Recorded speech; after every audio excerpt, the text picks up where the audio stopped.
In 2004, Blake Raff married a love of his life, a woman he thought was named Lori Kennedy. Lori, Lori was a private woman who refused to speak about her past, and most who knew her accepted her silence as part of who she was. When Lori committed suicide in 2010, the Raff family found a box that revealed a whole other story. Since 1988, she's been living under a fake identity stolen from a dead girl. After Lori's story became legend, Colin Fitzpatrick, a genetic genealogist, signed up to help solve the case and led police to the Cassidy family. The Cassidys had a daughter named Kimberly McLean, who ran away from home in 1986, furious over her parents' divorce. When police brought Lori's picture to a family member, she cried out, "My God, that's Kimberly." A DNA match confirmed that Kimberly McLean was Lori Raff. The discovery was bittersweet. Her mother had finally found a missing daughter, but she would never get to see her alive again.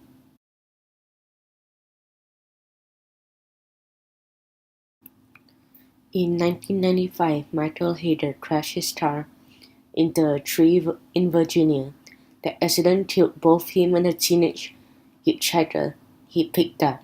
The only clues to the boy's identity were a Grateful Dead shirt on his back and a note in his pocket from two girls promising that they meet him again. Since then, the Grateful Dead's face has been spread all over the internet in the hope of finding someone who knew him. In 2015, all that work paid off. The boy's mother stumbled upon the Grateful Dead's page and in complete shock sent them a message. Her son was Jason Callahan, a troubled boy who ran away so often that she didn't report him missing, believing that he'd gone to live on his own.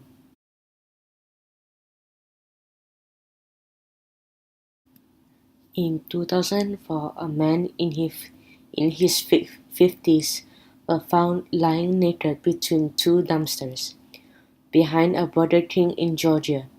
He had been hit 3 times in the head, and he couldn't remember his own name.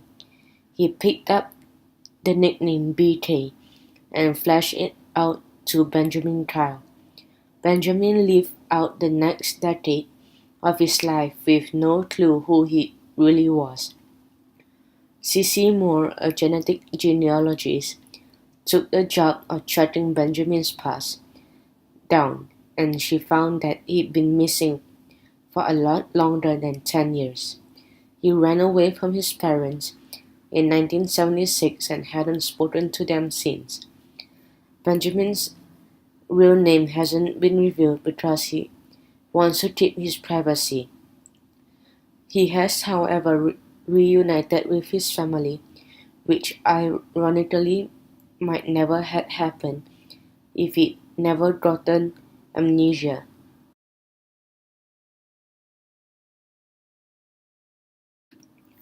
In 1872, a ship called the Mary Celeste was found at sea completely deserted. Strangely, there were still 6 months of food and water on board, and no signs of any damage or fighting. But every crew member had vanished. The legendary story of the Mary Celeste has attracted a lot of interest over the years, and now chemistry professor Dr. Andre Sella believes he figured out what happened. According to Dr. Sella, 1,100 liters, 300 gallons of alcohol had leaked on the boat, and the crew abandoned ship when the alcohol exploded. Dr. Sella has conducted an experiment that simulated the explosion. It would have blown the hatches open and terrified everyone on board, but wouldn't have left a single trace of damage.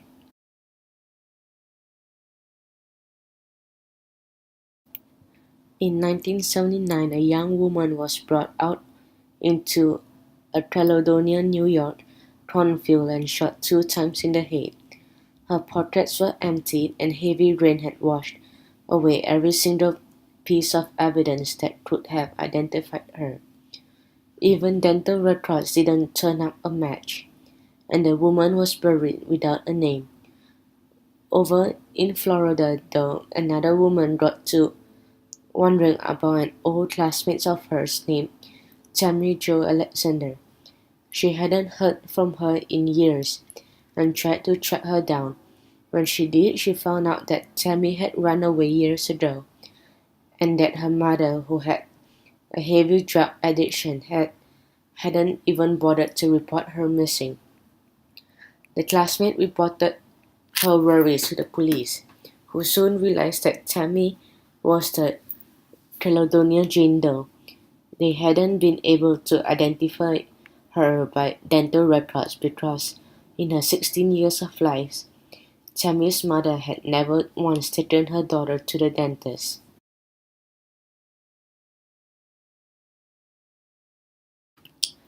Chelsea Brown went to the last Halloween party of her life in 2014. She came dressed as a poison ivy and went home at 3 a.m. with a man in a costume. No one knew her mysterious man's name, and Brock never came home. 3 weeks later, she was found dead in an empty field. It took nearly 2 years for the police to narrow in on a suspect, and in July 2016 they arrested a man named Daniel Clay, whose girlfriend claims that he confessed to the crime. So far, the police hadn't released many details. The charges, though, painted a story on their own. The sexual conduct charges gives us a pretty good guess of what Clay wanted. The second-degree murder charge tells us that the night didn't go the way he hoped, and the concealment of her body tells us he was hoping no one would ever find her.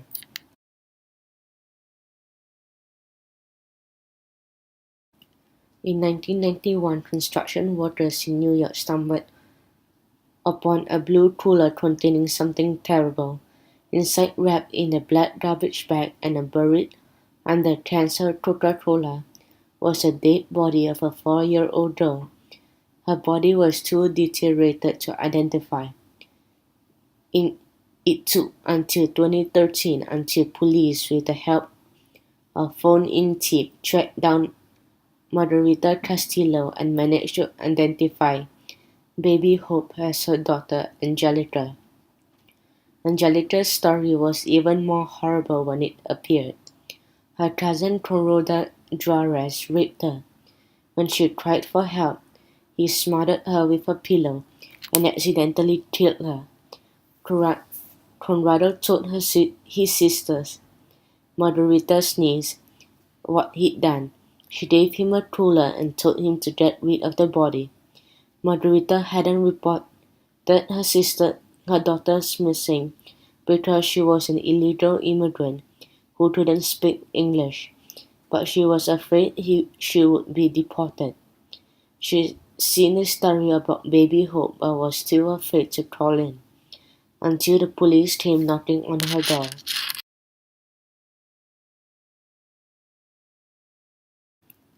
In 1943, 4 boys in Worcestershire made a terrifying discovery: a human skull inside of a witch hazel tree. Police investigation soon turned up the body of a woman who seemed to have been ritualistically murdered.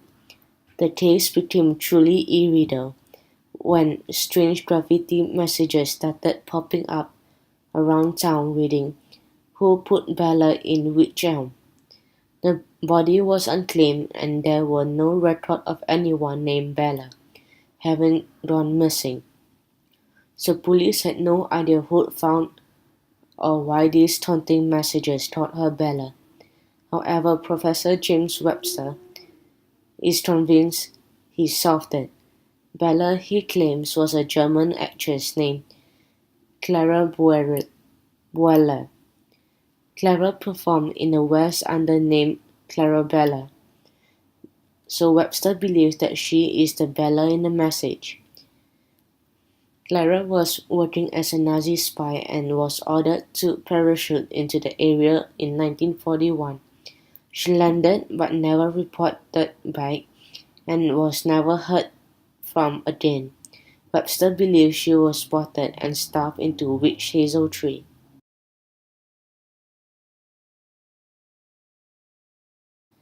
Raoul Wallenberg is a hero. He was a Swedish businessman who saved more than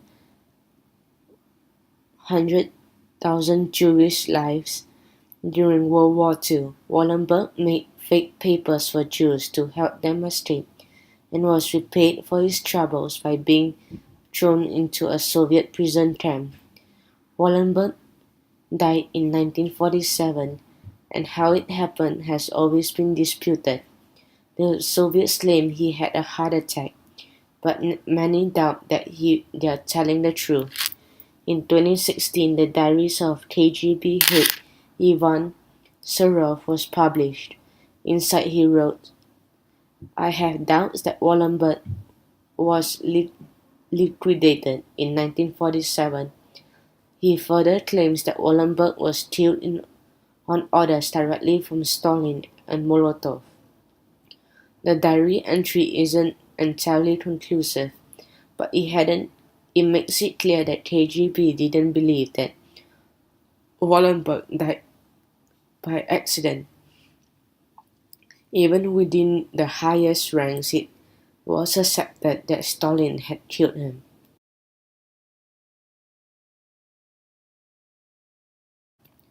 In 1965, the Franquets were reunited with a child they thought was their own.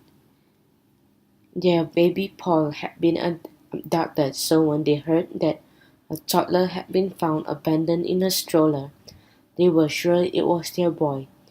They took him and raised him as their own. As they grew, though he looked less and less like the Franquets. In 2012, a family took a DNA test and found out that the child they raised wasn't their flesh and blood.